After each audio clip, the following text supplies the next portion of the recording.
नमस्कार दोस्तों, मैं डॉक्टर आदिश।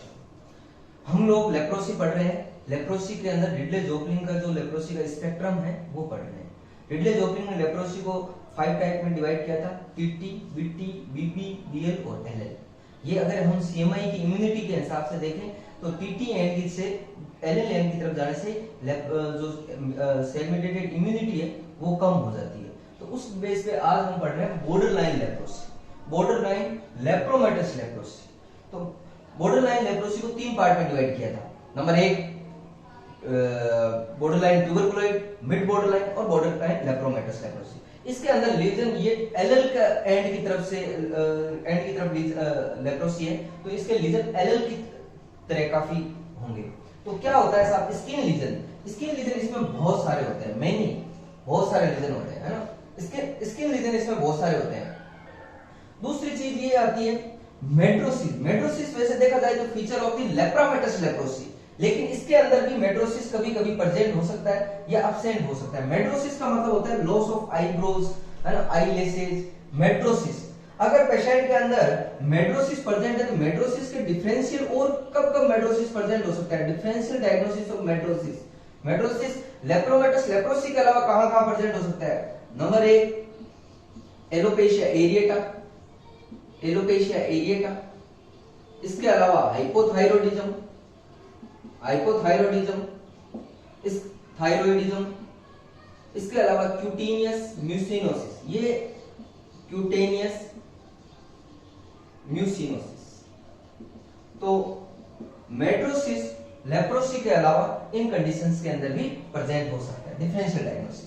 थर्ड है, इसके अंदर क्या होता है, मेक्यूल, पेप्यूल, नोड्यूल और प्लाक, ये सारे टाइप के लीजन प्रेजेंट हो सकते हैं।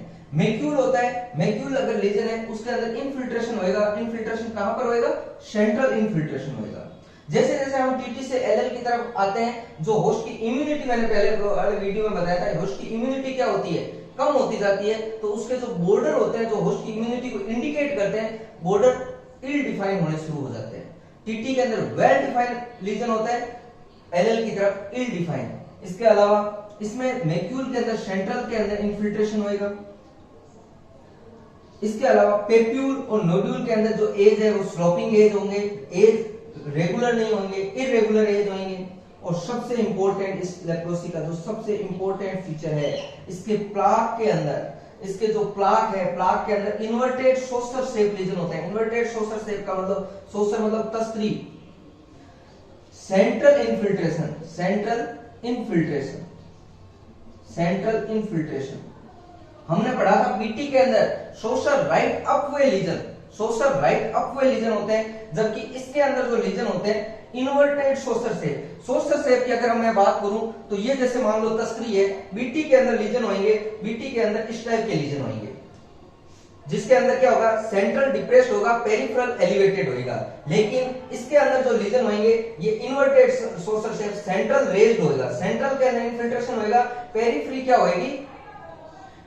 क्या होगी, वो नीचे डाउन की तरफ होगी, सेंट्रल इन्फिल्ट्रेशन। तो ये very important example, inverted saucer shape lesion कौन सी लेप्रोसी के अंदर प्रेजेंट होता है, वो लेप्रोसी होती है बीएल टाइप की लेप्रोसी। तो ये सारी बातें।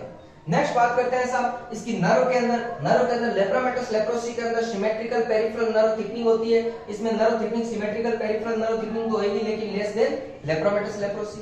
दूसरी नर्व टेंडरनेस बीटी का फीचर होता है, ट्यूबरकुलोइड बीटी का फीचर होता है, तो नर्व टेंडरनेस होगी लेकिन लेस देन बीटी। ये दो इंपॉर्टेंट पॉइंट है।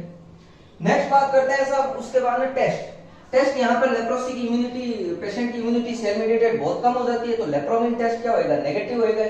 लेप्रोमिन टेस्ट क्या होगा, नेगेटिव। इसके अलावा स्लिट स्किन स्मीयर जो एसिड फास्ट बेसिलाई को बताता है, ये बैक्टीरियोलॉजिकल जो इंडेक्स होता है, बैक्टीरियोलॉजिकल इंडेक्स क्या होता है, 4 to 5 प्लस होता है। ये क्या होता है 4 to 5 ऑयल इमर्शन फील्ड के अंदर, मैं आगे और बताऊंगा। अगर oil immersion field 100 oil immersion field के अंदर कितने बेसिलाई दिखाई दे रहे हैं, उसके हिसाब से इसको बैक्टीरियोलॉजिकल इंडेक्स देखते हैं। तो यहाँ 4 to 5 प्लस बैक्टीरियोलॉजिकल इंडेक्स होता है। तो सब ये है border line lepromatous leprosy. Thank you.